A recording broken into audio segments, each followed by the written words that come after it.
João 21, eu vou ler a partir do versículo de número 2, gostaria muito que você acompanhasse essa história.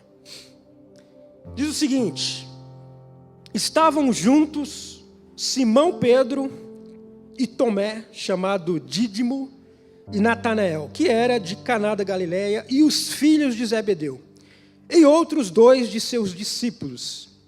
Disse-lhe Simão Pedro: eu vou pescar. Disseram-lhe eles: nós também vamos contigo. E foram, subiram logo no barco, e naquela noite nada apanharam. Então, e sendo já de manhã, Jesus se apresentou na praia, mas os discípulos não conheceram que era o Jesus. E disse-lhes, pois, Jesus: filhos, tende algumas coisas para comer? E responderam eles: nós não temos. E ele lhe disse: lançai a rede à direita do barco e achareis. Lançaram-na, pois, e já não podiam tirar pela multidão dos peixes. Então, aquele discípulo a quem Jesus amava, disse a Pedro: é o Senhor. E quando Simão Pedro ouviu que era o Senhor, cingiu-se com a túnica, porque ele estava nu, lançou-se ao mar. E os outros discípulos foram com o barco, porque não estavam distante da terra, e levando a rede cheia de peixes. Logo que saltaram em terra, viram ali brasas e um peixe posto em cima, e pão. Disse-lhe Jesus: trazei os peixes que agora apanhaste. Simão Pedro subiu, puxou a rede para a terra, cheia de 153 grandes peixes, e sendo tanto que não se rompeu a rede. Disse-lhe Jesus: vinde e jantai. E nenhum dos discípulos ousavam perguntar: quem és tu? Porque sabiam que era o Senhor. Chegou, pois, Jesus, tomou o pão, deu-lhe semelhantemente o peixe. E já era a terceira vez que Jesus se manifestara aos seus discípulos, depois de ter ressuscitado dos mortos. E depois de terem jantado, disse Jesus a Simão Pedro: Simão, filho de Jonas, amas-me mais do que esses? E ele respondeu: sim, Senhor, tu sabes que eu te amo. Disse-lhe Jesus: apacenta os meus cordeiros. Tornou-lhe dizer-lhe a segunda vez: Simão, filho de Jonas, ama-me? Disse-lhe: sim, Senhor, tu sabes que te amo. Então disse-lhe Jesus: apacenta as minhas ovelhas. Disse-lhes uma terceira vez: Simão, filho de Jonas, amas-me? Simão entristeceu-se por ter dito uma terceira vez: amas-me? E disse-lhe o Senhor: tu sabes tudo, tu sabes que eu te amo, Jesus. Então lhe disse o Senhor: apacente as minhas ovelhas. Amém? Toma o seu assento. Se você é uma pessoa que não tem tanta familiaridade com os textos bíblicos, é possível que você cometa um equívoco que eu cometi também. Olha só, obrigado. Passa o seu número para mim, por favor. Obrigado. Se você não tem tanta familiaridade com os textos bíblicos, é possível que tu confunda esse texto, esta pesca maravilhosa, com a pesca maravilhosa que está em Lucas 5. Que, diga-se de passagem, facinho de confundir. Porque na pesca maravilhosa de Lucas 5, quem está envolvido? O Pedro. O mesmo Pedro daqui de João 21 é o mesmo Pedro lá de Lucas 5. Lá em Lucas 5, eles também estão pescando no mar da Galileia. É o mesmo mar. Vai mudar os nomes, dependendo da tradução da sua Bíblia. Existem pelo menos 3 nomes que se dão ao mar da Galileia, mas é o mesmo mar. Lá em Lucas 5, Pedro também está com amigos, com discípulos, está com uma galera pescando também à noite. E assim como em João 21, eles pescaram a noite toda, lá em Lucas também, e não pescaram nada. Frustração. Ninguém pegou coisa nenhuma. Já pela manhã, lá em Lucas 5, também Jesus apareceu na praia. E fez o mesmo pedido que aqui em João 21. Lance a rede para o outro lado. Eles, da mesma forma, também responderam a ordem de Jesus, lançaram a rede do outro lado e tiveram uma pesca maravilhosa. Fácil de confundir as duas coisas. João 21 é o que eu estou dando hoje, o título da mensagem é um déjà vu, ou um déjà vu, gastando um francês horrível, de Lucas 5. É um negócio já visto antes. João 21 é algo que já foi visto anteriormente. Mas, acredite se quiser, não é o mesmo texto. De Lucas 5 a João 21 passaram pelo menos 3 anos. Não é o mesmo texto, não é a mesma situação. Em Lucas 5, Pedro está conhecendo Jesus. Teve poucos contatos com ele. E em Lucas 5, Jesus faz um convite. Pedro, eu vou fazer de você um pescador de homens. Me segue. Pedro deixa a rotina de pescador e começa a seguir Jesus por 3 anos. Quando chega em João 21, 3 anos depois, o cenário é outro. É um cenário de crise, de identidade, de fé. Porque o Cristo, o Jesus lá de Lucas 5, que Pedro deixou tudo para segui-lo, foi morto. Mataram ele. Então os 3 anos ali que a gente tinha uma esperança do que vai dar, como é que vai ser, esse Cristo morreu. Então Pedro, ele está numa situação que não há certeza para onde a gente vai agora. Não há certeza do que fazer, há uma crise de fé, de identidade, de chamado. E Pedro tem uma atitude que é padrão comportamental de nós seres humanos. Quando você não tem certeza, quando você não tem convicção das coisas, quando você não sabe, não está enxergando para onde vai dar, o que a gente faz? A gente vai para os lugares que a gente conhece. É padrão a gente fazer isso. Você não tem certeza se vai dar certo, padrão ser humano. Vamos voltar para aquilo que a gente sabe, a gente conhece, a gente domina. Pedro fez isso. Para onde que ele voltou? Para a praia, para as pescas, voltou para o mar. Pedro é um homem do mar. Ele gosta de cheiro de peixe. Ele não é aquele cara que nem alguns irmãos aqui que vão pescar, mal vê o barco, começa a dar uma tontura e passa a pesca inteira deitado, dormindo, tomando Dramin. Não é Pedro. Pedro conhece a rotina. Ele gosta daquilo. Então ele está numa situação que talvez o mais correto é o quê, gente? Para onde a gente vai agora? Vamos se reunir, nosso mestre morreu, vamos orar. Não tem certeza do chamado. Até porque, alguns dias antes, esse Pedro negou Jesus. O mesmo que ele deixou tudo para segui-lo e seguiu por 3 anos. Na hora mais que precisava, você conhece esse cara? Cara, não conheço esse cara não. Então está uma crise de fé, de chamado. E quando isso acontece, a gente volta para a praia. Para aquele lugar de segurança. Os hebreus fizeram isso, ou tentaram fazer. Eles eram escravos por 400 anos, mas você conhece a história, eles foram libertos. E quando eles foram libertos, eles começaram a enfrentar os desafios do deserto, o desafio de algo novo. Tem uma terra prometida, mas gente, tem que estruturar, a gente não tem estrutura de economia, a gente não tem estrutura de saneamento básico, de saúde, a gente não tem estrutura de educação. Então eles começam a enfrentar algo novo. Tem uma terra prometida, mas a gente não está vendo. Então, o que eles falam? Gente, vamos voltar lá. Mas você não era escravo?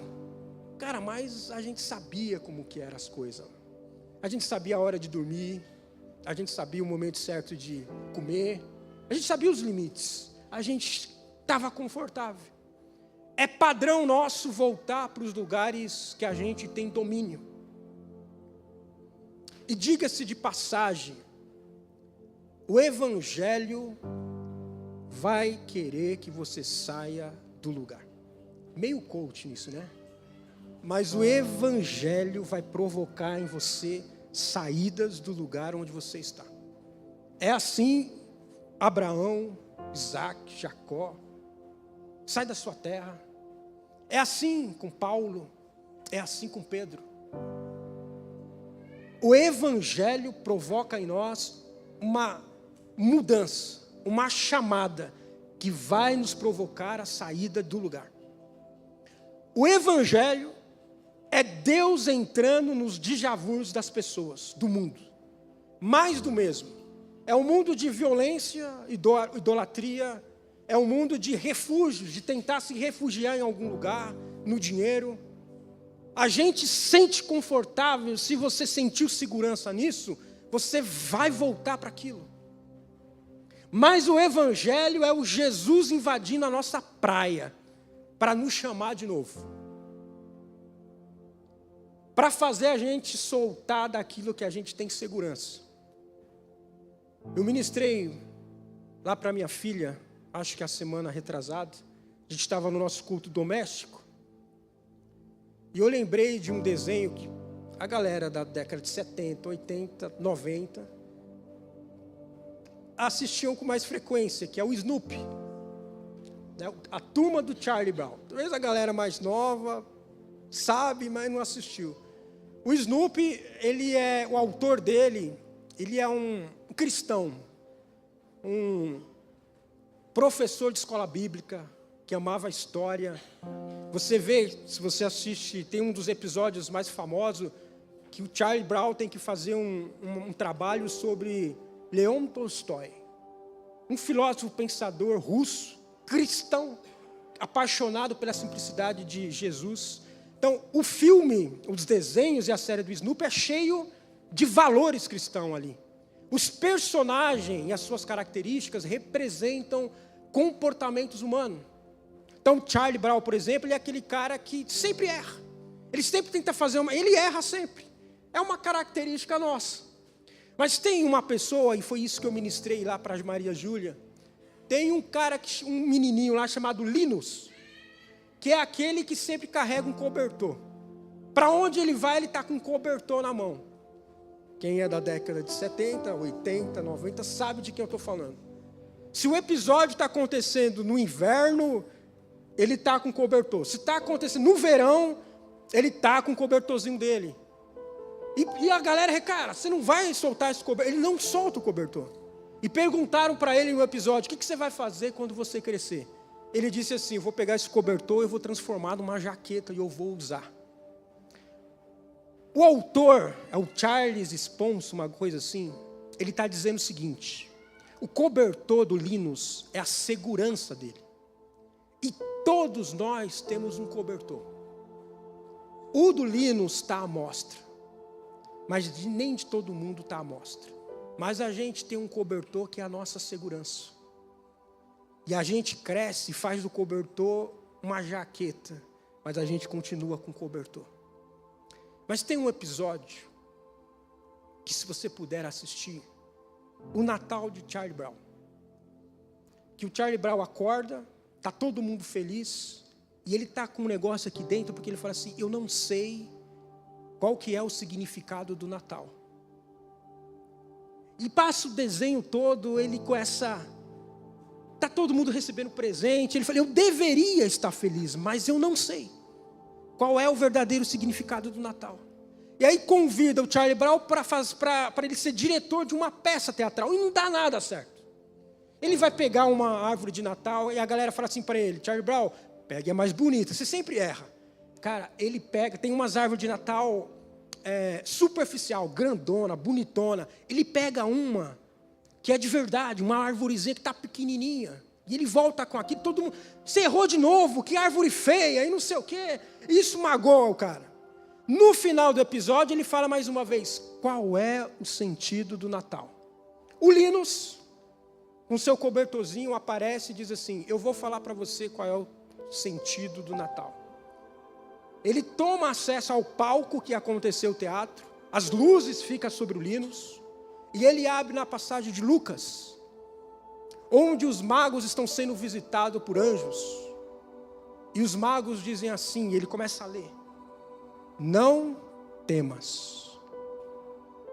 Quando ele lê isso, o Linus solta o cobertor. Se você assistir todos os outros episódios, o Linus nunca solta o cobertor. Aquilo é um evangelho sendo ministrado através de um desenho. O Linus coloca as duas mãos na folhinha que ele está lendo, a câmera abre e o cobertor está no chão. E ele continua a leitura. Não temas, Porque hoje nasceu Jesus, a salvação da humanidade. É uma mensagem dizendo para você, solte o cobertor, porque hoje nasceu Jesus Cristo. Eu sei que as situações da nossa vida nos levam a viver essa vida de voltar para a praia. Mas o Evangelho é Jesus indo na sua praia. E a pergunta que Jesus faz para Pedro não é uma pergunta de querer colocar Pedro para baixo, é uma pergunta para chamar Pedro para a sua chamada. Você me ama, Pedro? Então apacenta as minhas ovelhas. Jesus está dizendo, você me ama? Então você não é mais pescador, você é pastor. Enquanto, preste atenção no que eu vou dizer. Eu tenho aprendido isso. Enquanto o seu chamado, a sua nova identidade de Jesus, só for uma informação. Enquanto a sua chamada, a sua conversão, só for uma informação na sua mente, você vai continuar voltando para o mesmo lugar, para a mesma praia. Há uma força na nossa identidade, na nossa velha identidade, que nos chama para ela. Mas enquanto você não assumir a sua verdadeira identidade, você vai continuar voltando para esse mesmo mar. A chamada, você assumir a sua nova identidade, vai fazer você romper com a estrutura do velho homem. É assumir quem você é fazer com que essa informação vire uma matéria orgânica que entra no seu sangue, no seu fluxo sanguíneo, e você entenda quem você é. Porque enquanto você não entender de verdade isso, você não consegue se levantar e vai voltar, e vai voltar, e vai voltar, e vai viver no mesmo mar, nas mesmas frustrações, querendo os mesmos milagres. O que Jesus já foi feito. Ele está voltando de novo para dizer para Pedro, assuma quem você foi chamado para ser. Você não é mais pescador. E não que exista um problema de ser pescador, mas existe uma forma, um propósito que não está sendo seguido. Enquanto você entender que a sua identidade nova de Jesus é só teoria, é só uma informação, você vai continuar vindo cultos em cultos, necessitando dos mesmos milagres. E eu vou dizer para você, Jesus está aqui de novo, na praia de novo com você, para fazer o mesmo milagre. Mas não é isso que Ele quer. O problema de Jesus contigo não é os milagres. O problema é o seu reposicionamento. É você entender a chamada que Deus tem na sua vida. É você entender a sua nova identidade em Jesus. É você se levantar e falar, Senhor, eu vou ser quem Tu me chamou para ser. Enquanto isso não acontecer, a gente vai voltar e vai viver nesse déjà vu. Eu já vi isso antes. Eu já vivi isso antes. Eu estava conversando com o pastor Marcos, com a Jaque, algumas semanas atrás, porque o Senhor tem esse ano, o Senhor resolveu me colocar na parede. O que você quer?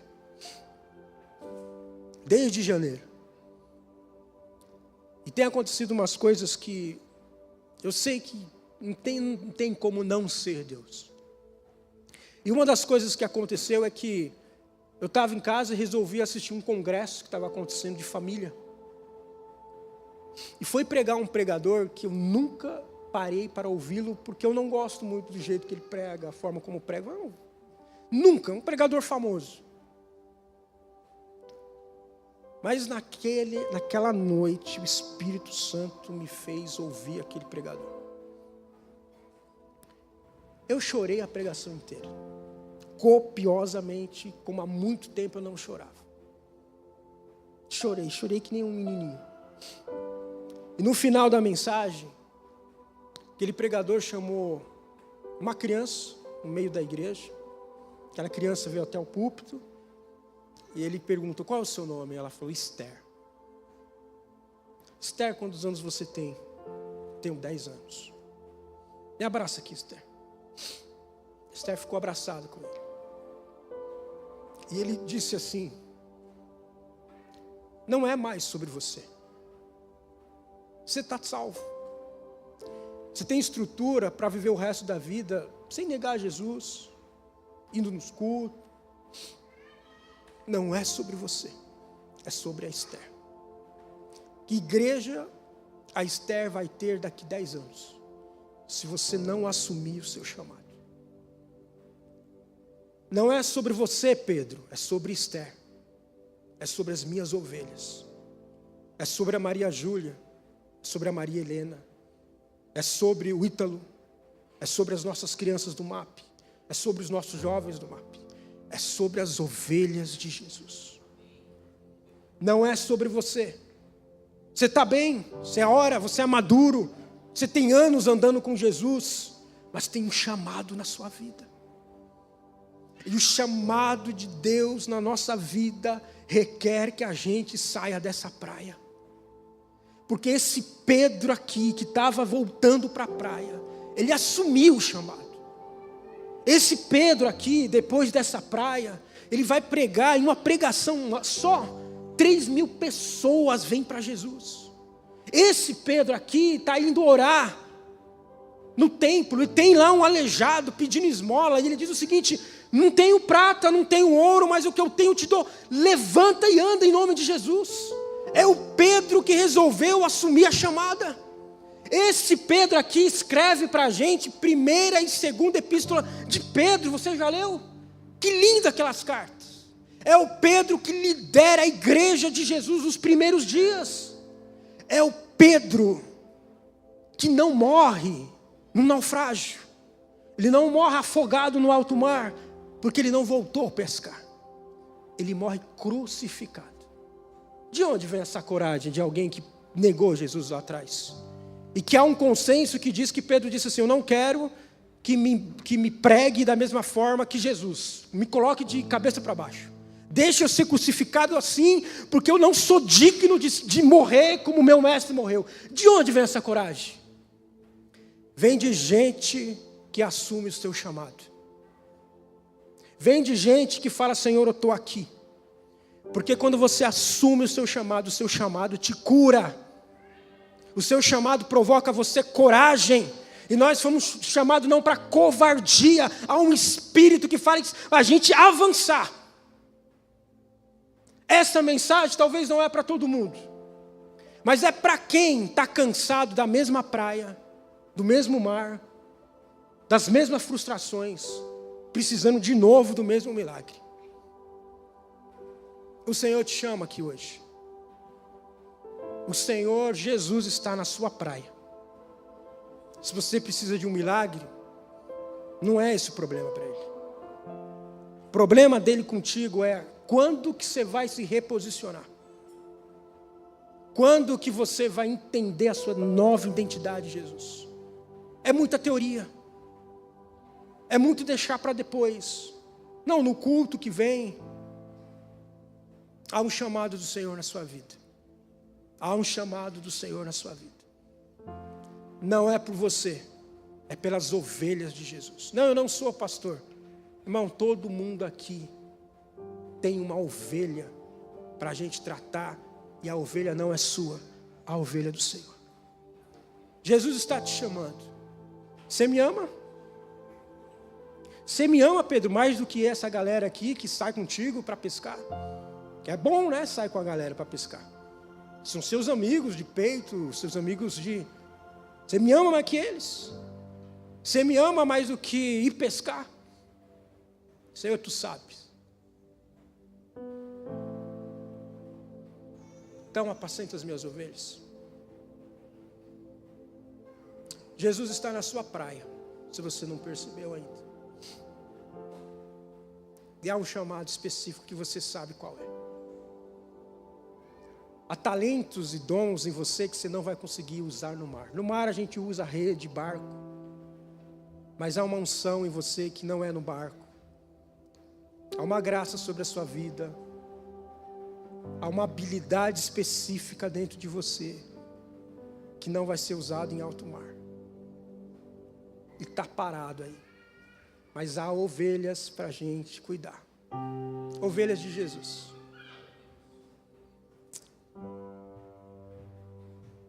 O Senhor quer te tirar desse déjà vu. Mais do mesmo. Eu vi já essa cena. Pedro, você está aqui de novo.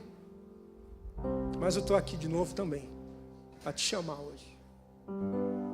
Se faz sentido, se você é essa pessoa que sabe que precisa abandonar esse mar, queria que você ficasse de pé. Queria orar por você. Há umas ovelhinhas aí. Talvez são seus filhos. Talvez são seus filhos. Talvez não é uma igreja. É os filhos. Talvez é a sua mãe. Ela é uma ovelhinha do Senhor. Talvez é o seu irmão.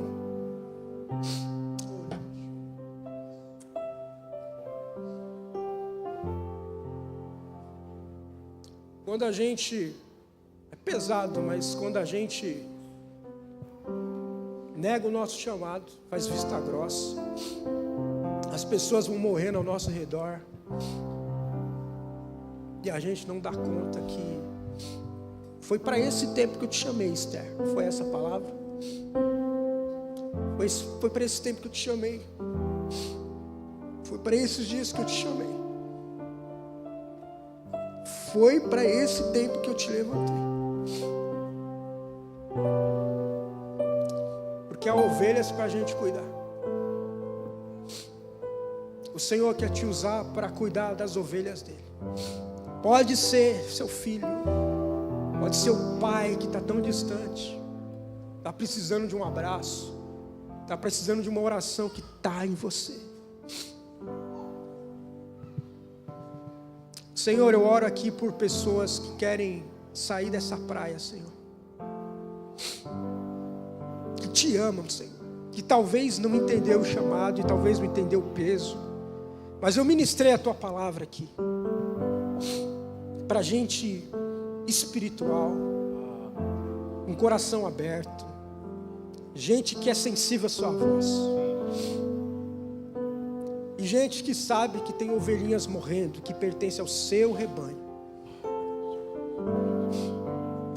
Teu evangelho nos chama, teu evangelho entra nos déjà vus das pessoas, dos loops de pecado, de vícios, e volta e não consegue sair. Mas o seu evangelho faz uma ruptura entre o mundo, o antes e o agora em Cristo. Novas criaturas nós nos tornamos em ti. As coisas velhas se passaram, a praia velha, o mar velho está para trás, porque o seu evangelho tem o poder de curar, de transformar, de fazer um novo nascimento. Essa é a minha oração, Senhor. Se tem alguém aqui que está disposto a atender o seu chamado, a cuidar de ovelhas que pertencem a ti, visite o Senhor com teu Espírito. Sonda-me, Senhor, e me conhece. Como o Senhor repartiu o pão naquela praia, reparta hoje aqui nesta manhã, em nome de Jesus. Coração.